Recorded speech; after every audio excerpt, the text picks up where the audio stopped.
জাতীয় নাগরিক পার্টি এবং সহযোগী সংগঠনের নেতৃবৃন্দ এবং আমার সামনে আছেন আমাদের সাংবাদিক বন্ধুগণ, আমাদের সকলকে শুভ অপরাহ্ন এবং আসসালামু আলাইকুম। আজকে আমার জন্য একটা খুবই গুরুত্বপূর্ণ দিন, অনেকগুলো গুরুত্বপূর্ণ সিদ্ধান্ত আজকে হয়েছে এবং আপনারা জাতীয় নাগরিক পার্টির সম্মানিত আহ্বায়কের পক্ষ থেকে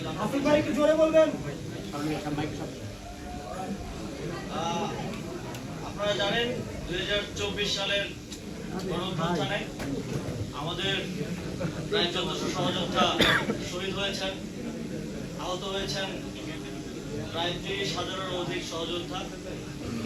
বাংলাদেশের ইতিহাসে অত্যন্ত গুরুত্বপূর্ণ একটি ঘটনা হয়ে থাকবে এই গণঅভ্যুত্থান, যে গণঅভ্যুত্থানের মধ্য দিয়ে একটা দীর্ঘ ফ্যাসিবাদী শাসনের পতন হয়েছে এবং তারপর আমরা নতুন বাংলাদেশ বিনির্মাণের যেই পথ চলা, সেই পথ চলায় অগ্রসর হচ্ছি।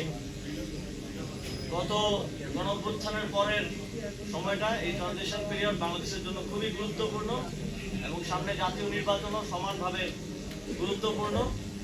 আমরা একটা গণতান্ত্রিক প্রক্রিয়ার মাধ্যমে একটা গণতান্ত্রিক সরকার গঠনের দিকে বাংলাদেশ এগিয়ে যাচ্ছে। এই সময়ে এছাড়াও আপনারা জানেন কিছুদিন আগে আমাদের একজন সহযোদ্ধা শরীফ ওসমান হাদি গুলিবিদ্ধ হয়েছেন এবং শহীদ হয়েছেন। আমি মনে করি যে এই সময় জুলাই গণঅভ্যুত্থানের সকল শক্তিকে ঐক্যবদ্ধ থাকা এবং ঐক্যবদ্ধ রাখা সমানভাবে গুরুত্বপূর্ণ এবং একই সাথে এই গণঅভ্যুত্থানের যে আকাঙ্ক্ষা, শহীদদের এবং শহীদদের পরিবারের আহতদের যে আকাঙ্ক্ষা, বাংলাদেশের লক্ষ কোটি মানুষ যারা রাজপথে নেমে এসেছিলেন জীবনের তোয়াক্কা না করে, তাদের যে আকাঙ্ক্ষা, সেই আকাঙ্ক্ষা বাস্তবায়নের জন্য এই নির্বাচনকে কেন্দ্র করে আবার সময় এসেছে ঐক্যবদ্ধ হওয়ার। সেই জায়গা থেকে আমি জাতীয় নাগরিক পার্টি এনসিপিতে আজকে যোগদান করছি